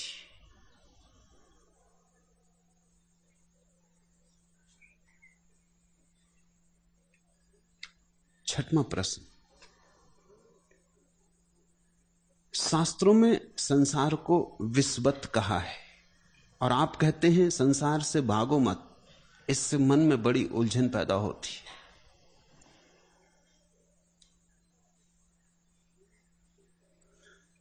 शास्त्रों ने संसार को क्या कहा है, शास्त्र पढ़ के तुम न जान सकोगे। संसार में जाके ही जान सकोगे कि शास्त्र सच कहते कि झूठ कहते। कसौटी कहां है, परीक्षा कहां होगी। शास्त्र संसार को विस्वत कहते हैं। ठीक, शास्त्र कहते हैं इतना तो जान लिया। ठीक कहते हैं कि गलत कहते हैं, यह कैसे जानोगे? शास्त्र में लिखा है, इससे ही ठीक थोड़ी हो जाएगा। सिर्फ लिखे मात्र होने से कोई चीज ठीक थोड़ी हो जाती। लिखे शब्द के दीवाने मत बनो। कुछ पागल ऐसे हैं कि लिखे शब्द के दीवाने, जो चीज लिखी वो ठीक होनी चाहिए। एक सज्जन एक बार मेरे पास आए, उन्होंने कहा जो आपने कहा वो शास्त्र में नहीं लिखा है, ठीक कैसे हो सकता? तो मैंने कहा मैं लिख के दे देता हूं, और क्या करोगे? लिखे पे भरोसा है। छब्बाओ तो छब्बा के दे दूं कहो, हस्तलिखित पे भरोसा हो तो हस्तलिखित लिख के दे दूं, और क्या चाहते हो? शास्त्र कैसे बनता है? किसी के लिखने से बनता है। किसी ने 3000 साल पहले लिख दिया इसलिए ठीक हो गया, और मैं आज लिख रहा हूं इसलिए गलत हो जाएगा। 3000 साल के फासले से कुछ गलत सही होने का संबंध है। फिर तो 3000 साल पहले चारवाकों ने भी शास्त्र लिखा है, फिर तो वो भी ठीक हो जाए।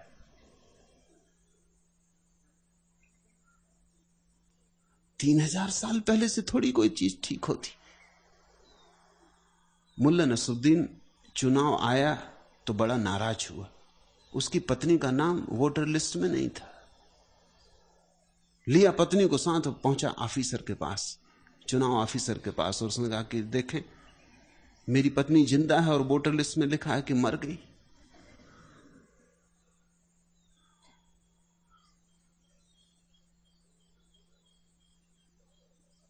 झगड़ने को तैयार था।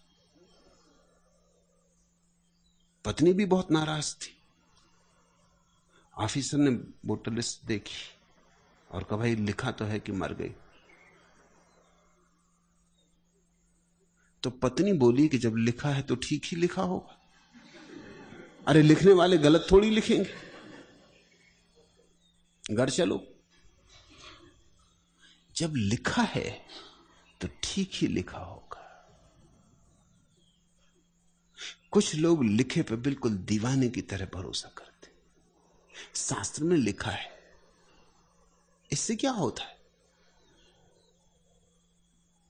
इससे इतना ही पता चलता है कि जिसने शास्त्र लिखा होगा उसने जीवन का कुछ अनुभव किया था, अपना अनुभव लिखा है। तुम भी जीवन के अनुभव से ही जांच पाओगे कि सही लिखा है कि गलत लिखा है। कसौटी तो सदा जीवन, वहीं जाना पड़ेगा। आखिरी परीक्षा तो वहीं होगी। इसलिए मैं तुमसे कहता हूं भागो मत। शास्त्र की सुन के मत भाग जाना, नहीं तो तुम्हारा शास्त्र कभी पैदा ना होगा। अपना शास्त्र जन्माओ, अपने अनुभव को पैदा करो, क्योंकि तुम्हारा शास्त्र ही तुम्हारी मुक्ति बन सकता है। किसने 3000 साल पहले लिखा था उसकी मुक्ति हो गई होगी, इससे तुम्हारी थोड़ी हो जाएगी। उधार थोड़ी होता है ज्ञान, इतना सस्ता थोड़ी होता है ज्ञान। जलना पड़ता,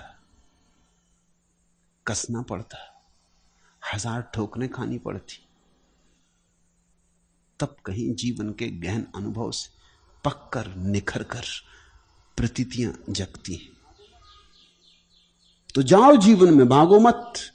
शास्त्र कहता है ख्याल में रखो, मगर शास्त्र को मान ही मत लेना, नहीं तो जीवन में जाने का कोई प्रयोजन न रह जाएगा। जरा सी कोई कठिनाई आएगी, तुम कहोगे देखो शास्त्र में लिखा है कि जीवन विश्वत। इतनी जल्दबाजी मत करना, जीवन में गहरे जाओ, जीवन के सब रंग परखो।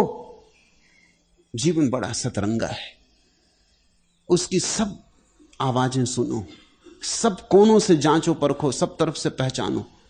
जब तुम जीवन को पूरा देख लो तब तुम भी जानोगे कि हां, जीवन विश्वत है, और उस जानने में ही तुम्हारा रूपांतरण हो जाएगा। अभी तुमने शास्त्र पकड़ लिया, इससे क्या हुआ? तुमने जान लिया जीवन विश्वत है, लेकिन इससे हुआ क्या? सुन लिया, पढ़ लिया, याद कर लिया, दोहराने लगे। हुआ क्या? क्या छूटा, क्या बदला? क्रोध वहीं के वहीं है, काम वहीं के वहीं है, लोभ वहीं के वहीं है, धन पर पकड़ वहीं के वहीं है, सब वहीं के वहीं, और जीवन विश्वत हो गया। और तुम वैसे के वैसे खड़े हो, बिना जरा से रूपांतरण के। नहीं, इतनी जल्दी मत करो। और फिर मैं तुमसे यह भी कहता हूं कि यह बात सच है कि जीवन विश्वत है। एक और बात भी है जो तुमसे मैं कहता हूं, वह भी शास्त्रों में लिखी है कि जीवन अमृत है। वेद कहते हैं अमृतस्य पुत्र, तुम अमृत के पुत्र हो। जीवन अमृत है। शास्त्रों में यह भी लिखा है कि जीवन प्रभु है, परमात्मा है। तो जरूर जीवन और जीवन में थोड़ा भेद है। एक जीवन है जो तुमने अंधे की तरह देखा, वो विश्वत है, और एक जीवन है जो तुम आंख खोल के देखोगे, वो अमृत है। एक जीवन है जो तुमने माया, मोह, मद मत्सर के पर्दे से देखा, और एक जीवन है जो तुम ध्यान और समाधि से देखोगे। जीवन तो वही है। एक जीवन है जो तुमने एक विकृति का चश्मा लगा के देखा, जीवन तो वही है। चश्मा उतार कर देखोगे तो अमृत को पाओगे। इसी जीवन में परमात्मा को छुपे भी तो लोगों ने देखा। यहां पत्ते पत्ते में वही है, ऐसा कहने वाले वचन भी तो शास्त्र में है। यहां कण कण में वही है, यहां सब तरफ वही है। पत्थर पहाड़ उससे भरे हैं, कोई स्थान उससे खाली नहीं है। वही पास है, वही दूर है, यह भी तो शास्त्र में लिखा है। अब मजा है कि तुम शास्त्र में से भी वही चुन लेते हो जो तुम चुनना चाहते हो। तुम्हारी बेईमानी हद की। तुम शास्त्रों से भी वही कहलवा लेते हो जो तुम कहना चाहते हो। अभी तुमने पूरा जीवन कहां देखा? अभी कंकड़ पत्थर बीने हैं। जिससे कोई आदमी कुआं खोदता है तो पहले कंकड़ पत्थर हाथ लगते, कूड़ा कबाड़ हाथ लगता, कचरा हाथ लगता, फिर खोदता चला जाए तो धीरे धीरे अच्छी मिट्टी हाथ लगती, फिर खोदता चला जाए तो गीली मिट्टी हाथ लगती, फिर खोदता चला जाए तो जल के स्रोत आ जाते। गंदा जल हाथ लगता है, फिर खोदता चला जाए तो स्वच्छ जल हाथ आ जाता। ऐसा ही जीवन है, खोदो। तुमने कहा जीवन विश्वत है, अभी तुमने ऊपर ऊपर खोदा। ये कूड़ा करकट जो लोग फेंक जाते सड़कों पे, वो ही इकट्ठा है जमीन पर, उसी को खोद लिया, कहने लगे जीवन विश्वत है। आ गए घर। जरा गहरे जाओ। तुमने कहानी तो पढ़ी है ना पुराणों में, सागर मंथन की। पहले विष निकला, फिर अमृत निकला। तुम पढ़ते भी हो लेकिन अंधे हो। जहां से विष निकला वहीं से अमृत निकला। पहले विष निकला, फिर अमृत निकला, अंततः अमृत का घट निकला। खोजे जाओ, जीवन तो सागर मंथन है। विष से ही थक के मत बैठ जाना, नहीं तो जीवन की तुमने अधूरी तस्वीर ले ली, झूठी तस्वीर ले ली। और अगर तुमको जीवन में विष ही मिला तो फिर परमात्मा को कहां खोजोगे? जीवन के अतिरिक्त तो और तो कोई स्थान नहीं है। कहां जाओगे? फिर तुम्हारा परमात्मा झूठा होगा। नहीं, खोदो, गहरे खोदो, खोदते जाओ जब तक अमृत का घट ना निकल आए, तब तक खोदते जाना। सच कहते हैं शास्त्र जीवन में विष है, और सच कहते हैं शास्त्र जीवन में अमृत है, लेकिन तुम्हारे जीवन के अनुभव से दोनों का तुम्हें साक्षी बनना है। अभी तुम जो जीवन जानते हो वहां विष ही विष है, लेकिन उसका कारण जीवन नहीं, उसके कारण तुम्हारी गलत जीवन दशा है, तुम्हारी गलत चैतन्य की दशा है। नभ की बिंदिया चंदा वाली, भूखी अंगिया फूलों वाली, सावन की ऋतु झूलों वाली, फागुन की ऋतु भूलों वाली, कजरारी पलकें शर्मीली, निंदियारी उल्कें उर्झीली, गीतों वाली गोरी ऊषा, सुधियों वाली संध्या काली, हर चूनर तेरी चूनर है, हर चादर तेरी चादर है। मैं कोई घूंघट छूऊं तुझे ही बेपर्दा कराता हूं, मैं कोई घूंघट छूऊं तुझे ही बेपर्दा कराता हूं, हर दर्पण तेरा दर्पण है। पानी का स्वर रिमझिम रिमझिम, माटी का रुख रुंझुन रुंझुन, बातून जन्म की कुनुन मुनुन, खामोश मरण की गुपुन चुपुन, नटखट बचपन की चला चली, लाचार बुढ़ापे की थमथम, दुख का तीखा तीखा क्रंदन, सुख का मीठा मीठा गुंजन, हर वाणी तेरी वाणी है, हर वीणा तेरी वीणा है। मैं कोई छेड़ूं तान तुझे ही बस आवाज लगाता हूं, हर दर्पण तेरा दर्पण। खोजो, थोड़ा गहरा खोजो। तुम अपनी पत्नी में ही विष पाओगे, और अपनी पत्नी में ही परमात्मा भी, अमृत भी। तुम अपने ही भीतर विष भी पाओगे और अपने ही भीतर अमृत भी। विष ऊपरी परत है, शायद सुरक्षा है, शायद सुरक्षा के लिए। अमृत भीतर छिपा है, अमृत को सुरक्षा चाहिए, विष सुरक्षा करता है। जिसे देखा ना गुलाब की झाड़ी पर फूल, और कितने कांटे, कांटे रक्षा करते। कांटे और फूल एक ही स्रोत से आते। कांटों से ही उलझ के रोके मत लौट आना, अन्यथा गुलाबों से अपरिचित रह गए तो बहुत पछताओगे। कांटे हैं जरूर, निश्चित, मगर जहां कांटे हैं वहीं छिपे गुलाब के फूल भी हैं, और कांटे केवल रक्षक हैं। विष है जीवन में बहुत, पर रक्षक है। और जिस दिन तुम ऐसा देखोगे उसी दिन तुम आस्तिक हुए। जिस दिन विष भी रक्षक मालूम हुआ और कांटे भी फूल के मित्र संगी साथी मालूम हुए, उसी दिन तुम आस्तिक हुए। उस दिन तुमने परमात्मा को हां कहा।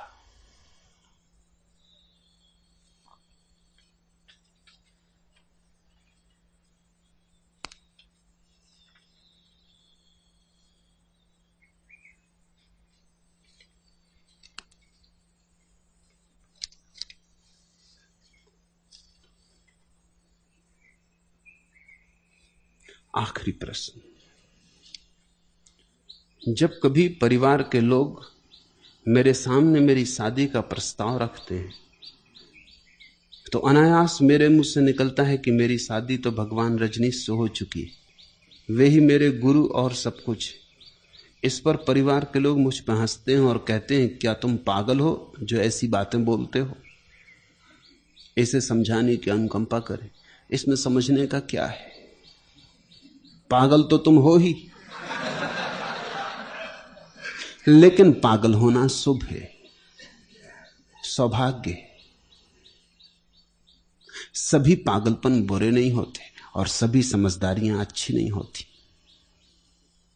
कुछ समझदारियां तो सिर्फ अभागे लोगों को ही मिलती हैं, और कुछ पागलपन केवल सौभाग्यशीलों को ही।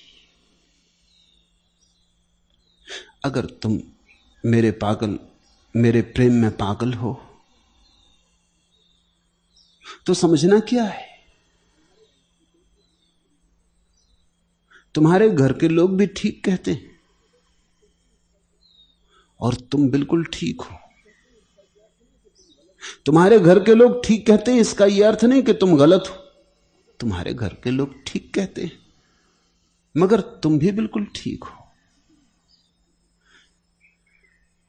ये मामला ही पागलपन का है।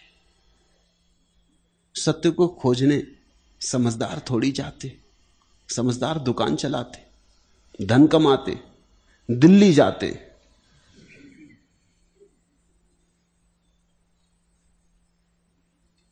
समझदार ऐसी उलझनों में नहीं पड़ते। ये तो पागलों के लिए ही है।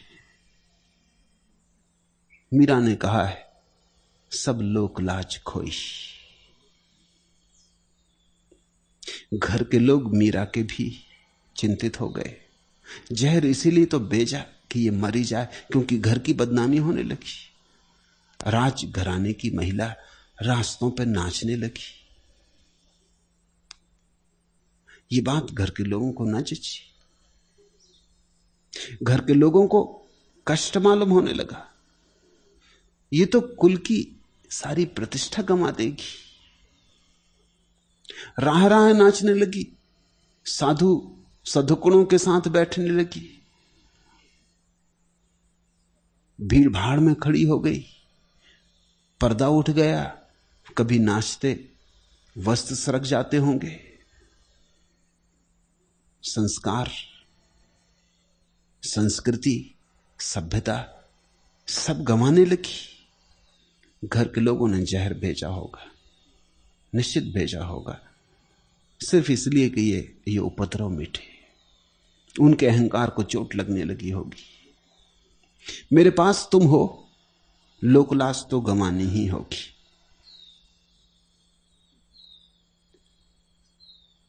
जिसने पूछा है, सन्यासी हैं स्वामी रामकृष्ण भारती। तो सन्यासी का तो अर्थ ही यही होता है कि रंग गए अब तुम पागलपन में। ये गैरिक वस्त्र पागलपन के वस्त्र हैं, सदा से, सनातन से। ये मस्तों के वस्त्र हैं, ये धुनियों के वस्त्र हैं। जिन्होंने संसार से पीठ फेर लिया और जिन्होंने कहा हम प्रभु की यात्रा पर जाते हैं, और सब दांव पर लगाने के लिए तत्पर है।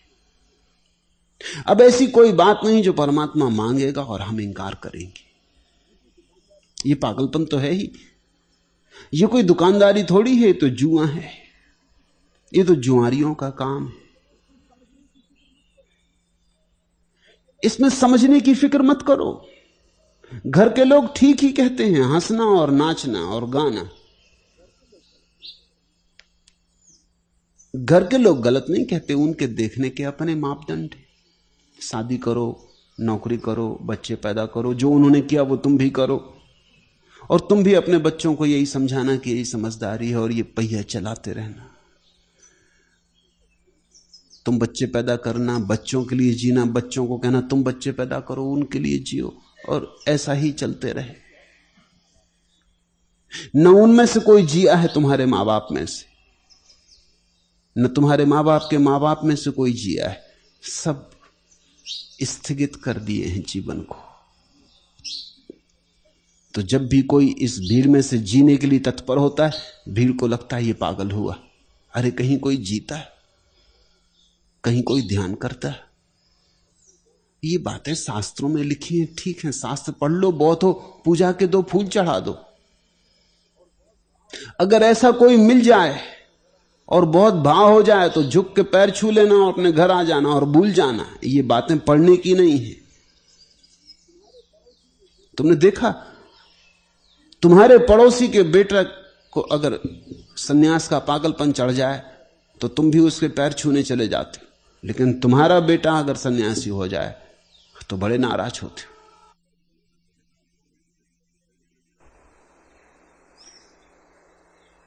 बचपन में मेरे घर सन्यासियों का आवागमन होता रहता था।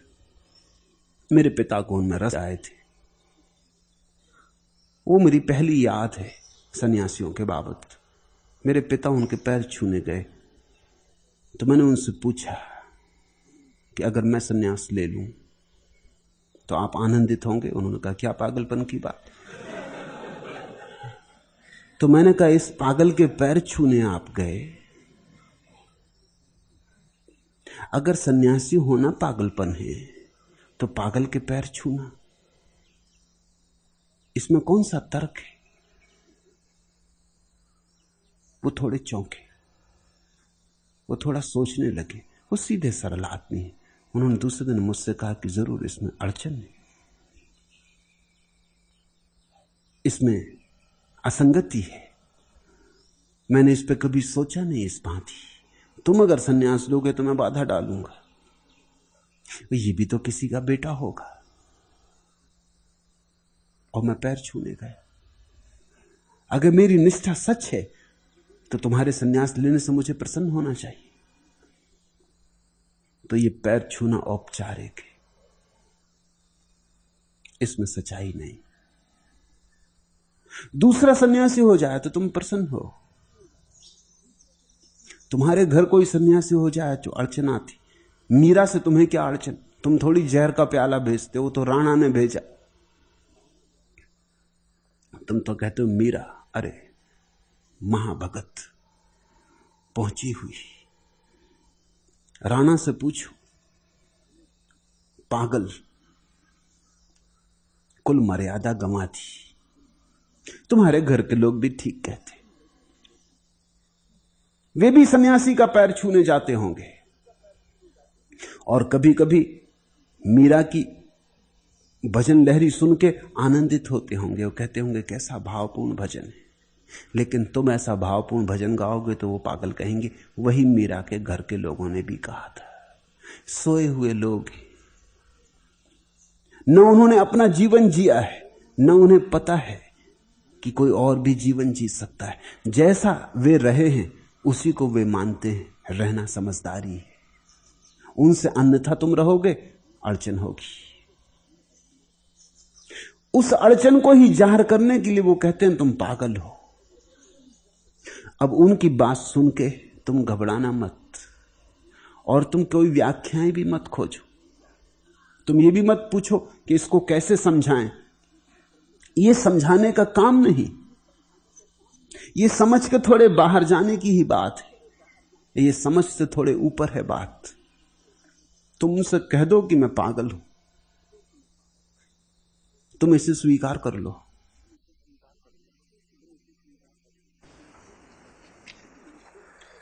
छिन छिन ऐसा लगे कि कोई बिना रंग के खेले होली, यूं मदमाए प्राण की जैसे नई बहू की चंदन डोली। जेठ लगे सावन मन भावन और दोपहरी सांझ बसंती। ऐसा मौसम फिरा धूल का ढेला एक रतन लगता है। तुम्हें देख क्या लिया कि कोई सूरत दिखती नहीं पराई। तुमने क्या छू दिया बन गई महाकाव्य गीली चौपाई। कौन करे अब मठ में पूजा, कौन फिराए हाथ सुमिरनी। जीना हमें भजन लगता है, मरना हमें हवन लगता है। तुम्हें चूमने का गुनाह कर ऐसा पुण्य कर गई माटी। जन्म जन्म के लिए हरी हो गई प्राण की बंजर घाटी। पाप पुण्य की बात न छेड़ो, स्वर्ग नरक की करो न चर्चा। याद किसी की मन में हो तो मगहर वृंदावन लगता है। तुम्हारे जीवन में एक स्पर्श हुआ है, तुमने हिम्मत की है, एक किरण तुम्हें छू गई है, तुम्हारे जीवन में वृंदावन उतर रहा है।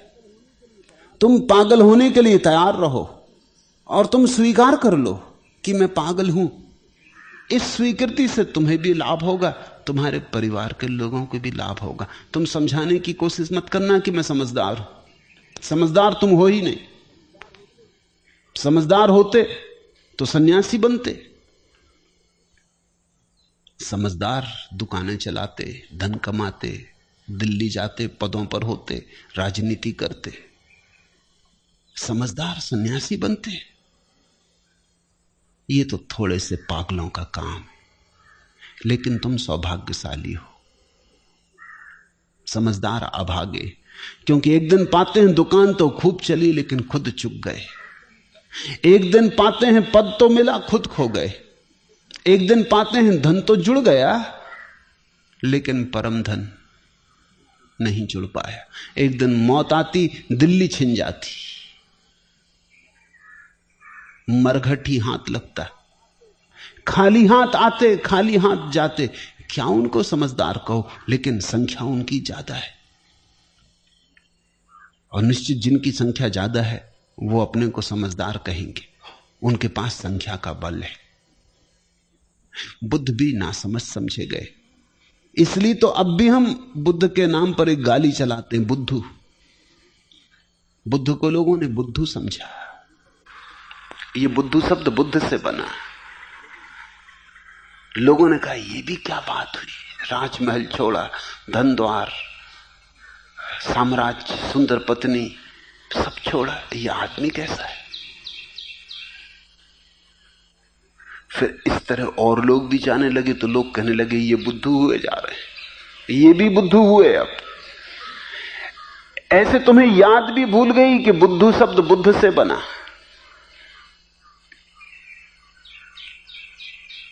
लेकिन सदा से ऐसा हुआ है, जो सत्य की खोज में गया है इस भीड़ में निश्चित ही उसे पागल समझा गया है।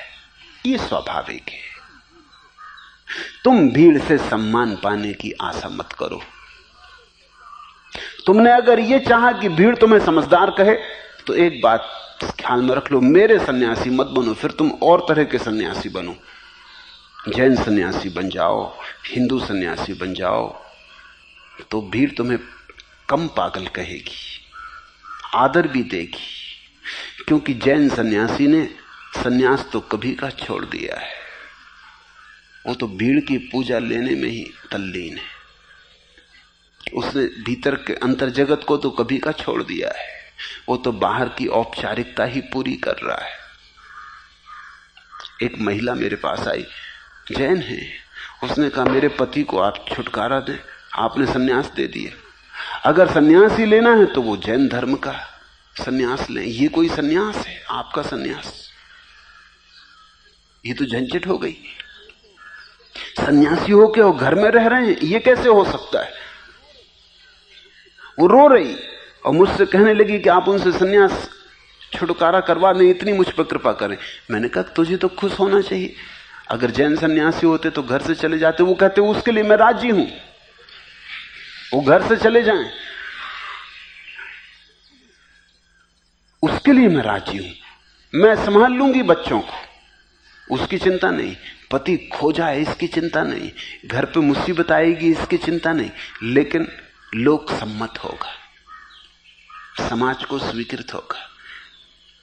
लोग आके समादर तो करेंगे कि धन्य भाग, तेरे पति मुनि हो गए, तूने किस जन्मों में कैसे पुण्य किए थे। रोएगी भीतर, परेशान होगी, क्योंकि बच्चों को पढ़ाना है, पैसे का इंतजाम करना है, वो सब परेशानी होगी। लेकिन झेलने योग्य परेशानी, अहंकार तो तृप्त होगा। अब वो मुझसे कहती है आपका सन्यास तो झंझट। और लोग आके मुझसे कहने लगे कि तेरा पति का दिमाग खराब हो गया, पागल हो गए। अरे बच्चा, अभी मौका है, अभी खींच ले हाथ, नहीं तो गड़बड़ हो जाएगा। पति छोड़ने को वो राजी है, लेकिन पति पागल समझे जाएं इसके लिए राजी नहीं।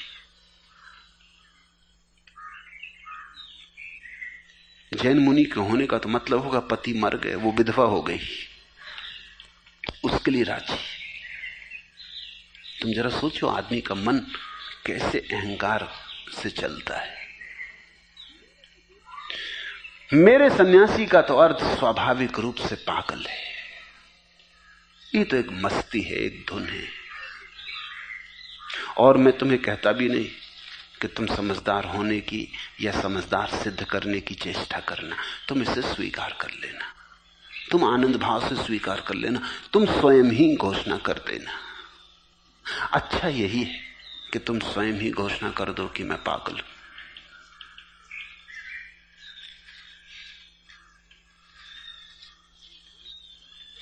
तुम्हें देख क्या लिया कि कोई सूरत दिखती नहीं पराई, तुमने क्या छू दिया बन गई महाकाव्य गीली चौपाई। कौन करे अब मठ में पूजा, कौन फिराए हाथ सुमिरनी। जीना हमें भजन लगता है, मरना हमें हवन लगता है। आज इतना है।